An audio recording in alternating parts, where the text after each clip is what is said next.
Hello everyone, সবাই কেমন আছো? আমি তো খুব ভালো আছি। বহুদিন পর আবারও একটা ভিডিও নিয়ে চলে এলাম। অ্যাকচুয়ালি এখন আমি প্রচণ্ড ব্যস্ত, কাজের প্রচণ্ড চাপ। আর জানো তো, ব্যস্ত মানুষ যত থাকে ততই ভালো থাকে। হ্যাঁ, আমি ব্যস্ততার মাঝে প্রচুর ভালো আছি। আর এখানে দেখতেই পাচ্ছ, চলে এসেছি আমি বিধাননগর স্টেশন, যাচ্ছি ট্রেনে করে। আর ট্রেনে করে কোথাও যাওয়ার হলে জানো কোথায় যাই, সেটা হচ্ছে নৈহাটি। বুঝতেই পারছো, শাড়ি টাড়ি পরেছি, মানে একটা অনুষ্ঠান আছে। এই অনুষ্ঠানটা হচ্ছে একটা বড় অনুষ্ঠানের প্রিপারেশন। মানে হচ্ছে একটা বনুর বিয়ে। আর এই যে যেই বনুটা পিঙ্ক কালারের শাড়ি পরে রয়েছে, ওর বিয়ে। আর আজকে হচ্ছে আমরা সবাই মিলে ওকে আইবুড়ো ভাত দিচ্ছি। তো এখানে আছে বৌদি, কাজলদি, বিশ্বদা, অয়ন, আমি, গুটু। এতজন মিলে আমরা আমাদের ছোট্ট বনুটাকে আইবুড়ো ভাত দিচ্ছি। আর এখানে এখন চলছে ফটো সেশন, দেখতেই পাচ্ছ। ওকে আমি বলছিলাম, এই যে বাচ্চা বউ তার বাচ্চা বরের সাথে সামনের মাসে বিয়ে করছে।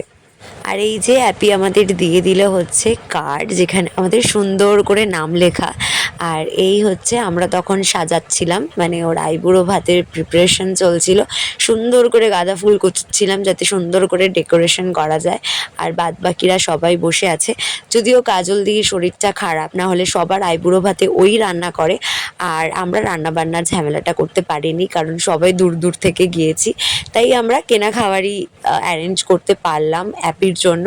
বাট ও তাতে মন খারাপ করেনি। আর এই যে এখানে বসে পড়েছে মেয়ে আমাদের, নতুন কোণে। আর ওখানে ফুল ছেটানো হচ্ছিলো একটু ফটো টটো তোলার জন্য, একটু মজা করছিলাম। তো অনেক শুভকামনা ওর জন্য। ও খুব ভালো থাকুক, ওর আগামী জীবন অনেক সুখর হোক, সুন্দর হোক। দুটিতে মিলে সারা জীবন হেসে খেলে কাটিয়ে দিক। আর ওকে কিন্তু আমরা আইবুড়ো ভাতটা দিতে বসেছিলাম রাত্রিবেলা, মানে ডিনারে, কারণ মেয়ে খুব ব্যস্ত, প্রচুর আইবুড়ো ভাত খেয়ে বেড়াচ্ছে। ওই দিন দিনের বেলা তো ওর একটা আইবুড়ো ভাত ছিল। আর ডিনার আমরাও করতে বসে পড়েছিলাম ওর সাথে একসাথে, কারণ ও খাবে একা একা, আমরা দেখবো বসে থাকবো, এটা তো আর হয় না। আমাদেরও বাড়ি ফিরতে হবে, তাই চটপট করে খেতে বসে পড়েছি। আর খেয়ে দিয়ে আমি উঠে পড়লাম আবার ট্রেনে বাড়ি ফেরার উদ্দেশ্যে। তো ভিডিওটা এখানেই শেষ করছি। সকলে ভালো থেকো, সুস্থ থেকো। দেখা হচ্ছে নেক্সট ব্লগে। এখনকার জন্য টাটা।